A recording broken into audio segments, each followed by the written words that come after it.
ఆయన్ని ప్రశ్నిస్తూనే ఆయన ఒక ఎక్స్ మినిస్టరు అని చెప్పి గుర్తు చేసే ప్రయత్నం చేశారు.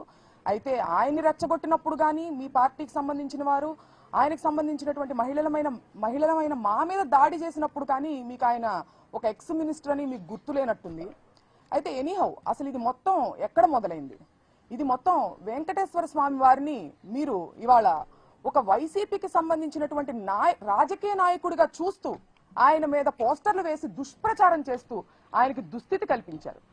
ఈ పాపాన్ని అంబటి రాంబాబు గారు ప్రశ్నిస్తూ ప్రజల్లోకి తీసుకెళ్తుంటే దాన్ని డైవర్ట్ చేసేదానికి ఇవాళ ఆయన్ని రెచ్చగొట్టి ఆయన మీద దాడులు చేసి ఆయన ఇంటికి సంబంధించినటువంటి మహిళలమైన మా మీద దాడి చేసి ఆయన్ని అరెస్టు చేసి 36 అక్రమ కేసులు ఇవాళ ఆయన మీద బనాయించి పీటీ వారెంట్లు వేస్తూ ఆయన్ని ఇబ్బంది పెట్టే ప్రయత్నం చేస్తున్నప్పటికీ నా ఆత్మస్థైర్యం నేను కోల్పోలేదు, న్యాయం మీద నాకు నమ్మకం ఉంది అని చెప్పి పార్టీని ఉత్సాహపరిచే పార్టీ శ్రేణులను అభిమానులను ఉత్సాహపరిచేటువంటి ప్రయత్నంలో భాగంగానే ఆ సైగలు చేశారు తప్పితే ఎదుటి వారి ఇంటి మీద దాడులు చేయమని సైగలు చేయలేదని కూడా ఇవాళ నేను గుర్తు చేస్తున్నాను. అసలు ఎందుకు తగ్గాలని కూడా నేను ప్రశ్నిస్తున్నాను.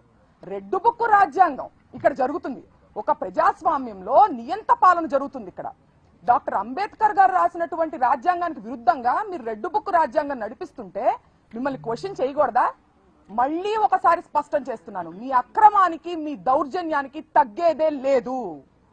అలాగే నాకు ఒక అనుమానం ఉందండి అనిత గారు, మీరు అసలు అన్నది అంబటి రాంబాబు గారినా లేకపోతే పరోక్షంగా లోకేష్ గారిని ఏమన్నా అన్నారా? ఎందుకంటే గతంలో ఆయన కూడా అలాంటి సైగలు చేయడం జరిగింది. మిమ్మల్ని తిరుపతి లడ్డూ విషయంలో అబద్ధాలు చెప్పమని ఏమన్నా ప్రెషర్ చేస్తుంటే ఆ ఫ్రస్ట్రేషన్ ని పరోక్షంగా మీరు ఆయన మీద చూపించినట్టు కూడా నాకు అనుమానం కలుగుతుంది. అలాగే ఈ సందర్భంలో మీరు గతంలో అమ్మ అనేటువంటి పదంలో కూడా ఎంత భూతర్థం తీసి మాట్లాడొచ్చు, ఎంత అశ్లీలంగా మాట్లాడొచ్చు అని చెప్పి మీరు ప్రపంచానికి తెలియజేశారు. చూసారా? ఆ ఘనత మీకు మాత్రమే చెందుతుందని కూడా నేను చెప్తున్నాను. అట్లాగే ఇవాళ మీరు తలదించుకునేటువంటి విషయం నేను ఒకటి చెప్తానండి. హోంమంత్రిగా మీ పోలీసులు ఎవరైతే ఉన్నారో మా వైసీపీ కార్యకర్తల మీద దాడి చేస్తుంటే వాళ్ళు ప్రొటెక్ట్ చేయకపోగా మిమ్మల్ని ప్రొటెక్ట్ చేయడానికి మాకు ఆర్డర్స్ లేవు అని చెబుతూ దొడ్డిదారి నుంచి పారిపోండని అంబటి రాంబాబు గారికి వాళ్ళు సలహా ఇచ్చారండి. దీనికి అంబటి రాంబాబు గారు ఏమన్నారో తెలుసా? నా ప్రాణాలు ఇక్కడైనా వదులుతాను, చావనైనా చస్తాను, కానీ దొడ్డిదారి నుంచి పారిపోయే ప్రసక్తే లేదని ఆయన చెప్పడం జరిగింది. మరి మీ పోలీసుల పనితీరు ఎట్లా ఉందో ఒకసారి మీరు ఆలోచించుకోవాలి. అలాగే ఇదే సందర్భంలో మంత్రివర్యులు లోకేష్ గారు మాట్లాడుతూ సీఎం గారి తల్లిని అన్నారు అని చెప్పి ఆయన అనడం జరిగింది. సీఎం గారి తల్లి అయితే ఒకటి, ఇంకొకరి తల్లి అయితే ఒకటే అండి? తల్లులందరూ ఒకటే కదా. మీరు పవన్ కళ్యాణ్ గారి తల్లిని తిట్టొచ్చు, ముద్రగడ గారి ఇంట్లో ఉన్నటువంటి మహిళల మీద దాడి చేసి వాళ్ళని లకారాలతో మీరు తిట్టొచ్చు. ఇవాళ అంబటి రాంబాబు గారి ఇంట్లో మహిళలమైన మా మీద దాడి చేసి మమ్మల్ని తిట్టొచ్చు. అలాగే నల్లపురెడ్డి ప్రసన్న కుమార్ రెడ్డి గారి ఇంటి మీద మీరు దాడి చేసి వాళ్ళ ఇంట్లో 90 ఏళ్ల వయసు ఉన్నటువంటి తల్లి గారి మీద దాడి చేసే ప్రయత్నం మీరు చేయొచ్చు. జోగి రమేష్ గారి ఇంట్లో మహిళలు లేరా అండి? ఆ ఇంటి మీద కూడా మీరు దాడి చేయొచ్చు. దీన్ని ఖండించాల్సినటువంటి అవసరం మీకు లేదా? అలాగే ఇదే సందర్భంలో మీరు ప్రతిపక్షంలో ఉండంగా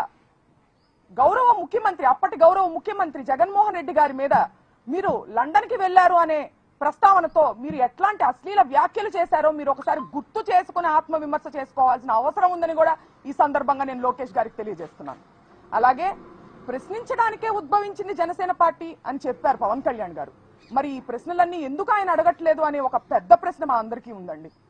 దయచేసి మీరు వీటన్నిటిని ఖండిస్తూ వాళ్ళని ప్రశ్నించాలని కూడా నేను కోరుకుంటున్నాను.